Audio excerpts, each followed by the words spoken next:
Halo guys, kembali lagi bersama saya di Automatic Trader. Oke, terima kasih buat teman-teman yang sudah support di channel ini ya. Terima kasih sudah subscribe.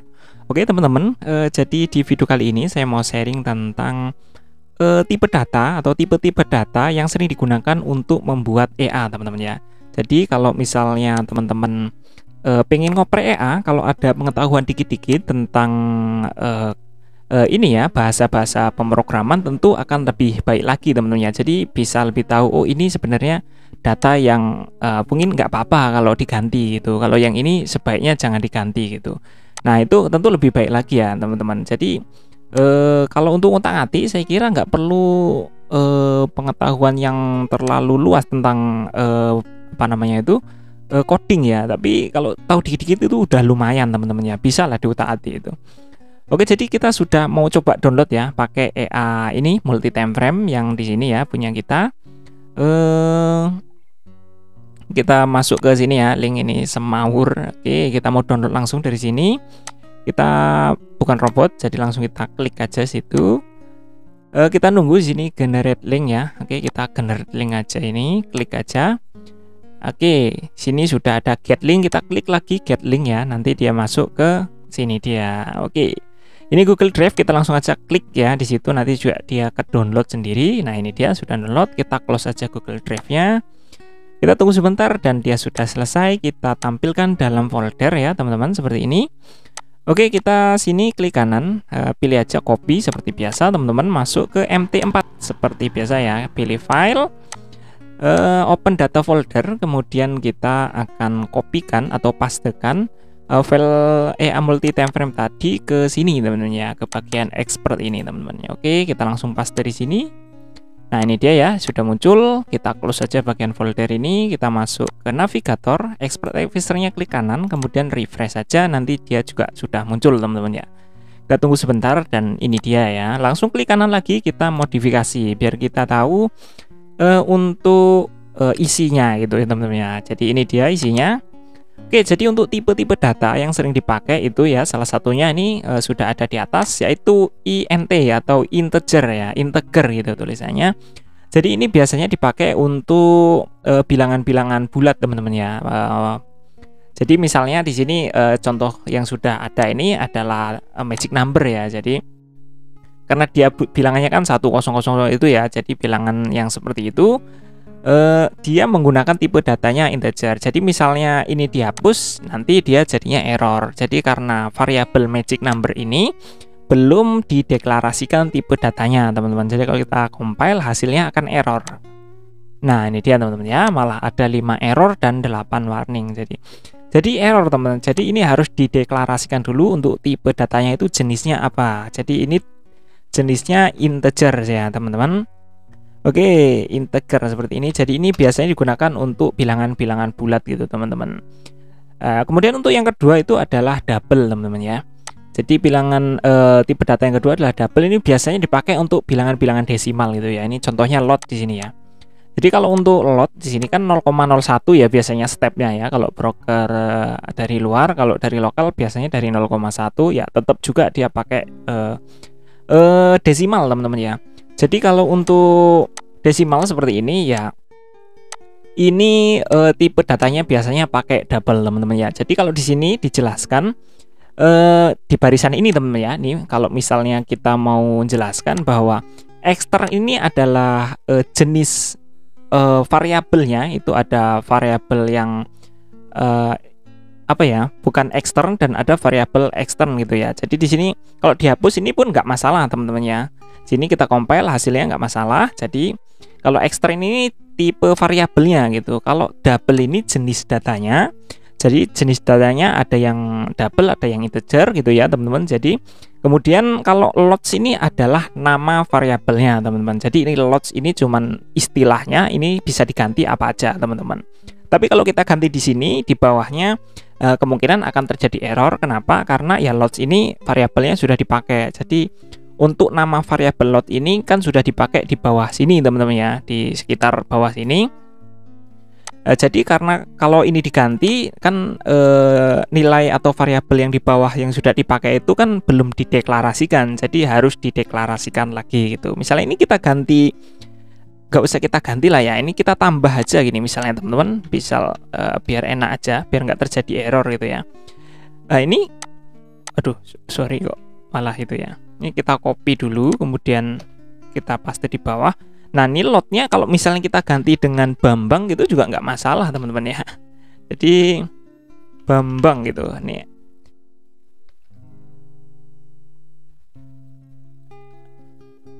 Nah, seperti ini.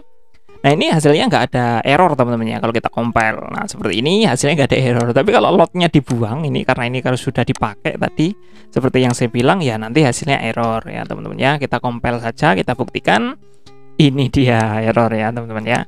Oke, jadi itu ya, itu tipe data yang kedua yang sering dipakai teman-teman ya, itu biar apa namanya, untuk lot ya, biasanya seperti itu. Jadi tipe datanya itu double gitu teman-teman, jenis datanya biasanya dipakai untuk bilangan desimal. Nah, selanjutnya ada lagi untuk tipe datanya itu ini teman-teman ya, apa, string. Nah, string itu tulisan gitu teman-teman ya, apa huruf ya, teks. Nah, gitu ya istilahnya. Nah, string itu kayak gini ya.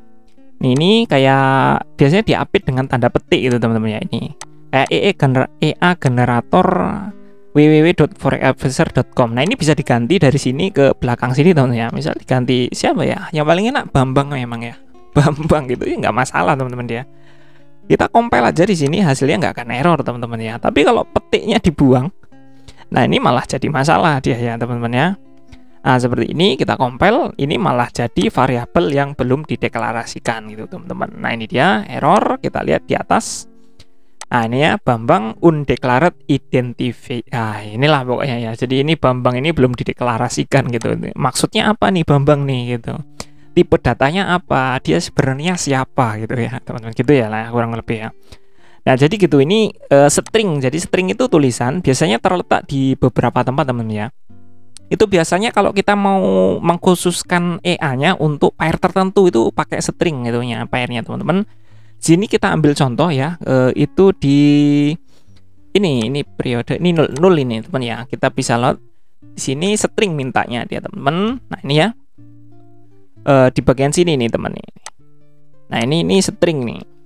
Ini kalau kita kosongkan tanda petik seperti ini juga dia nggak masalah teman-teman ya. Nah, seperti ini dia nggak masalah, artinya ini bisa digunakan untuk bukan time frame ya, pair apa aja gitu. Tapi kalau kita ganti misalnya mau bikin EA khusus goal, kita ganti XAU USD teman-teman ya, seperti ini. Kita compile, hasilnya tentu nggak error, tapi nanti untuk backtest dan juga install EA-nya khusus untuk goalnya aja gitu ya. Jadi untuk pair ini aja gitu teman-teman ya. Jadi nggak bisa di pair lain gitu. Ini untuk ini, jadi nanti kalau mau seperti itu ini diganti semua teman-teman. Jadi ini diganti yang 0 ini ya, 0 ini diganti ini semua kalau misalnya mau seperti itu teman-teman. Oke, kita sudah balikkan semua. Jadi itu tipe data string teman-teman. Jadi string itu adalah ini teman-teman, apa, teks gitu ya. Di sini juga bisa kita tambahkan ya teman-teman. Misalnya extern ya, extern string. Jadi gini, ini tipe datanya string, extern string nama misalnya gitu ya, nama EA gitu teman-teman. Kita kasih aja misalnya Bambang gitu ya teman-teman. Oke, terima kasih buat Mas Bambang ya. Oke, kita compile, hasilnya nggak ada itu ya. Dan di sini bisa diganti dengan Bambang ya, atau nama EA ya teman-teman ya. Oke, kita ganti namanya nama EA ya. Lupa kok Bambang aja ini. Nah, nama EA. Oke, seperti ini, kita kasih koma dikit. Nah, ini seperti ini. Ini kalau kita compile hasilnya nggak ada error teman-teman ya, karena nama EA ini kan sudah dideklarasikan di sini teman-teman ya, variabelnya. Jadi mungkin variabel memang belum dibahas, mungkin di lain video. Sekarang kita bahas tipe data ya teman-teman ya. Jadi tadi ada integer, ada double, dan string ya. Jadi ada bilangan bulat, bilangan desimal, dan juga teks gitu teman-teman ya. Kemudian selanjutnya itu di sini ada kelihatan teman-teman ya. Jadi selanjutnya tipe datanya itu tipe data logical gitu ya teman, bulan gitu. BOOL nih. Jadi gini, tipe data bulan itu adalah nilainya itu benar atau salah gitu teman-teman ya. Jadi misalnya kita kasih di sini, kita masukkan sebuah variabel, misalnya tipe datanya bulan seperti ini. Jadi kalau di sini ada if gitu teman-teman ya, itu berarti nanti jadinya tipe datanya bulan gitu teman-teman ya. Jadi misalnya kita bisa saja langsung deklarasikan di sini bool. Ya, ini tipe datanya misalnya bool by gitu aja ya. Bool kita underscore by sama dengan val. Jadi false. Nah, ini ya. Jadi untuk variabel by ini kan tipe datanya adalah boolean ya. Jadi nilainya nanti benar atau salah gitu. Jadi logika gitu. Kalau benar hasilnya akan seperti ini, kalau salah hasilnya akan seperti ini gitu. Kita ambil contoh di sini, kita bikin tipe data boolean ya. Kita misalnya tambahin lagi di sini untuk selnya ya teman-teman. Oke. Kita bikin sel gitu. Nah, seperti ini. Oke, kita compile hasilnya tentu nggak ada error teman-teman ya, harusnya. Oh, tapi ini ada error. Oke, oh ini teman-teman. Sorry, ini tanda kurungnya ini. Harusnya di sini teman-teman ya tadi. Kelupaan ya, ini di sini aja. Ini kita compile nggak ada error teman-teman ya. Oke. Jadi itu kelewatan. Soalnya saya biasanya kalau bikin kode itu kurung awalnya di samping tanda buka kurung tutup kurung ini ya teman-teman ya. Tadi di sini ya kita lupa ya teman-teman. Oke, jadi ini tipe data tipe data boolean atau logika itu seperti ini ya. Nilainya cuma benar atau salah gitu. Jadi di sini misalnya kita ambil contoh teman-teman ya. Nah ini adalah tipe data boolean ya teman-teman ya. Di sini ini logika. Jadi if, nah itu jika, nah itu masuknya tipe datanya nanti boolean teman-teman. Jadi jika ini moving average bla bla bla bla ini lebih besar dari moving average yang ini dan RSI-nya ini lebih kecil dari 30, nah maka ini kan kalau nilainya seperti ini, nah ini baru dia diartikan sebagai benar gitu teman-teman ya. Ini tipe data boolean seperti itu. Nah, ini bisa kita ambil ini teman-teman ya. Misalnya kita ambil contoh, misalnya kalau kita mau bikin fungsi ya. Misalnya kayak gini, kita ambil contoh misalnya kita bikin bool Bambang gitu ya. Oh, Bambang seperti ini aja. Kita bikin ini fungsi Bambang misalnya. Jadi misalnya kita nilainya gini aja, if jika 1 lebih besar daripada 0 gitu ya. Oh, jika ini aja ya teman-teman ya. Jadi ini aja di atas ini variabel ini misalnya. Jika sleeping gitu aja ya. Kita masuk aja. Oke, jika sleeping lebih besar dari misalnya sleepingnya 10 ya, lebih besar dari 10. Maka apa? Maka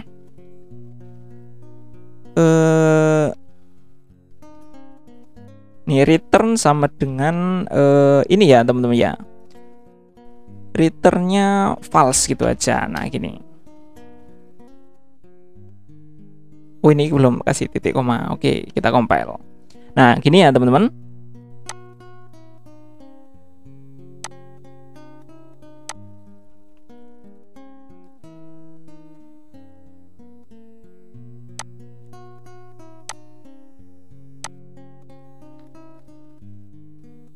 Gini aja lah kita bikin. Saya biasanya bikin gini ya. Bool result gitu ya. Sama dengan false gitu aja. Misalnya kita ambil contoh seperti ini. Oke, jika ini apa namanya? Jika sleeping lebih besar dari 10, resultnya sama dengan true itu misalnya aja teman-teman ya gitu. Nah, jadi kemudian kita kasih misalnya di sini returnnya result ya sebenarnya. Aduh. Oke, tutup kurung, kita compile ya teman-teman. Nah, gini aja teman-teman. Jadi, nah seperti ini ya untuk tipe datanya. Jadi selama untuk nilai sleeping-nya ini di bawah 10, maka Bambang ini jangan Bambang lah ya biar itu. Ini sleeping saja ya. Oke, Bambang terus. Jadi selama sleeping ini, variabel sleepingnya ini lebih besar, lebih kecil daripada ini, apa namanya 10, maka nilainya false teman-teman ya untuk sleepage-nya ini. Jadi tapi kalau nilai sleepage-nya itu ini lebih besar daripada ini 10, maka true. Jadi biasanya ini untuk memfilter gitu bisa teman-teman ya. Kalau nggak sleepage ya ini apa namanya spread gitu bisa teman-teman ya. Jadi kalau untuk boolean ini juga bisa dipakai untuk spread itu. Misalnya kita bikin aja lagi ya teman-teman. Oke, di sini kita bikin satu fungsi lagi, misalnya pakai tipe data boolean ya, bool spread gitu ya. Kita bikin gini tanda kurung kurawal. Jadi kita bikin resultnya, masalahnya. Oke, bool result sama dengan false saja kita bikin. Kemudian ya jika if gitu ya, jika market info gini kita bikin. Nah ini simbolnya kita kasih simbol kurang, kemudian mode spread ini. Jika spreadnya ini lebih besar daripada, misalnya kita mau filter ya, jangan sampai lebih besar dari 80 misalnya, atau jangan kegedean lah ya 50 gitu ya, maka resultnya ini oke, sama dengan true gitu teman-teman ya. Oke, di sini kemudian di sini returnnya result ya.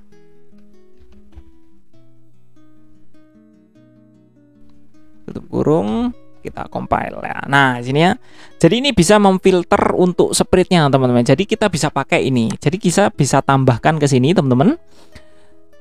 Ke sini misalnya ini sudah ada ya kondisi seperti ini dan kita mau tambahkan filter spread. Jadi kita tambahin aja di belakang sini teman-teman. Oke, kita tambahkan dan. Nah, seperti ini. Nah, ini ya, spread ini sama dengan ini ya apa false gitu teman-teman. Oke, kita compile, hasilnya nggak ada error. Nah, jadi sini ya, jadi selama spreadnya di bawah 50 dia akan terus mencari sinyal, tapi kalau spreadnya di atas 50 dia akan berhenti gitu ya, nggak, walaupun sinyalnya bagus tapi spreadnya terlalu besar gitu teman-teman. Jadi seperti itu ya teman-teman. Kalau untuk tipe data boolean itu antara benar dan salah. Jadi kalau misalnya nanti ada warning tapi warningnya ini bukan seperti ini, misalnya seperti ini ya, ada warning tipe data yang nggak boolean, itu harus diperhatikan teman-teman. Di sini misalnya kita ganti untuk RSI-nya, kita ganti kayak gini lah ya. Nah ini errornya, warningnya jadi 9 ya teman-teman. Nanti ini kita ulang. Nah seperti ini kita compile. Nah ini warningnya kan 8 ya. Kita lihat, oh seperti ini nggak masalah. Tapi kemudian kalau misalnya kita ganti seperti ini warningnya jadi 9 teman-teman. Nah seperti ini ya. Nah ada 9 warning ya. Jadi di sini expression not boolean. Nah ini harus diperhatikan. Berarti ada mungkin simbolnya ada yang keliru atau kita lupa ngetik sesuatu gitu teman-teman ya. Oke, jadi kita kembalikan seperti ini. Jadi itu tipe data boolean teman-teman ya. Jadi logika benar atau salah. Jadi kalau benar ya dieksekusi misalnya ya. Kalau salah ya jangan dieksekusi gitu teman-teman ya. Oke, selanjutnya di sini ya, kalau kita bisa lihat di ini aja, ini udah kelihatan ada beberapa tipe data yang memang dipakai teman-teman ya. Yaitu salah satunya ini tadi udah ada string, integer juga ada ini teman-teman ya, apa? Date and time ya. Date and time itu kayak ya tanggal gitulah ya teman-teman ya. Di sini kalau misalnya kita ini teman. Nah, seperti ini. Ini ada ya, ini yang dicetak tebal ini. Date and time ya, ini untuk tanggalnya. Ini biasanya dipakai kalau misalnya teman-teman mau bikin EA yang itu teman-teman apa namanya?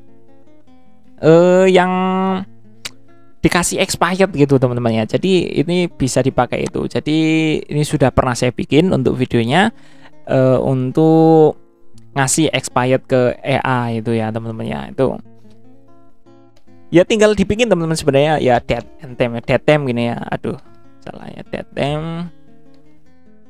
Nah, seperti ini misalnya apa ya, expired itu ya. Date time kan tipe datanya ini expired. kayak gini ya kalau nggak salah tulisannya. Nah ini dikasih nilainya apa, misalnya tanggalnya gitu ya, misalnya dikasih tanggal apa hari ini gitu misalnya. Kalau enggak ya gini ya, bisa nggak ya? Gini. Gini ya, ini bisa teman-teman ya, misalnya TTM itu TM kuren gini ya, ini bisa ya, ini waktu yang berjalan sekarang gitu bisa. Jadi ya itu teman-teman ya, jadi kalau untuk tipe data waktu itu ya biasanya dipakai untuk expired dan apa ya, bisa juga untuk misalnya mengatur entry exit gitu juga bisa ya. Ini jam segini jangan masuk nih misalnya, nih jam segini baru boleh nih eksekusi, karena misalnya kita mau trading di ini aja nih, di pasar London aja, atau di pasar Jepang aja, atau di pasar Amerika aja gitu ya teman-teman ya. Oke, jadi ada lagi satu lagi yang sering dipakai itu juga ini ya, ini agak jarang sih kepake ini. Maksudnya kalau misalnya pakai itu apa, bikin AI yang simpel-simpel ini jarang kepake juga sih untuk expired ini. Kalau agak-agak mulai agak kompleks gitu, nah biasanya kepake teman-teman ya. Nah kemudian ada warna, nah ini jarang sih, jarang. Kalau saya jarang pakai ini, tapi ya ini perlu ya. Ini biasanya kalau misalnya teman-teman di sini bisa lihat ya, kalau di MT4 kalau warna ya warna gitu ya. Warna ini misalnya di sini ya, sini ada ini stop level ini. Kalau teman-teman open posisi ke sini misalnya, ini akun demo ya. Ini misalnya open buy di sini ya. Nah ini warnanya kan hijau gitu ya. Untuk stop levelnya kita tarik warnanya merah teman-teman ya di sini. Nah ini kan stop levelnya warna merah ini. Nah itu bisa itu dari situ teman-teman ya. Ada bisa kalau misalnya teman-teman mau ngasih warna dari sana bisa gitu maksudnya. Ini kalau misalnya kita ganti biru juga bisa teman-teman. Nah ini ya, biru untuk stop levelnya, ininya tetap green ya. Ini untuk volume, ini masuknya ke volume teman-teman. Jadi ini kalau misalnya kita ganti merah juga jadi bisa teman-teman ya. Nah ini ya teman-teman, jadi bisa dibolak-balik gitu ya. Nah jadi kalau warna itu bisa buat ganti-ganti warnanya ke sini teman-teman. Mau dikasih warna apa ini untuk itunya, untuk posisinya gitu. Misalnya mau blue atau mau red gitu ya, atau mau green gitu ya. Misalnya kita ganti red juga nggak masalah teman-teman ya, seperti ini. Atau kita kasih nilai 0 juga nggak masalah teman-teman, seperti ini. Jadi nggak usah kasih warna ya, mungkin dia ikut warna default aja gitu. Oke, jadi ada tipe data yang agak kompleks yaitu teman-teman ya, ada enumeration ya, enum, jadi dan juga struktur dan kelas. Tapi saya kira itu kalau untuk AI simple itu jarang dipakai teman-teman ya. Jadi biasanya itu pakai untuk AI kompleks ya. Kalau teman-teman mau coba untuk AI tipe data yang enum dan struktur itu bisa di sini teman ya, bisa dicoba silakan dipelajari. Ini memang agak kompleks, jadi nanti videonya panjang jatuhnya teman-teman ya. Oke, jadi ini tipe-tipe data yang memang sangat sering dipakai teman-teman ya. Saya kira tipe-tipe data itu memang sering banget, jadi mungkin itu aja yang memang perlu dijelasin gitu teman-teman ya. Walaupun yang lain juga perlu. Kalau memang teman-teman berminat dan memang mau menguasai untuk bikin AI ini, silahkan teman-teman beli aja bukunya. Itu programmernya itu kodenya sama kayak C++ ya, beli aja bukunya, dipelajari. Itu kalau teman-teman bisa untuk bahasa pemrograman C++ itu, ini pasti sangat mudah ya. Paling tinggal beberapa dari perintah defaultnya ya teman-teman, kayak misalnya fungsi-fungsi default gitu, misalnya kayak time current ini kan ini di sini gitu ya, cuman di MT4 ya bahasanya itu. Dan period ini kan memang nggak ada di penjelasan di sana, tapi ini bisa dipelajari di sini juga gitu teman-teman. Oke teman-teman ya, kayaknya cukup sekian dulu untuk video kali ini teman-teman. Terima kasih sudah nonton videonya sampai selesai teman-teman ya. Jangan lupa buat like dan subscribe kalau suka dengan konten-konten seperti ini teman-teman. Dislike aja kalau nggak suka teman-teman. Kalau ada masukan silahkan tinggalkan di kolom komentar.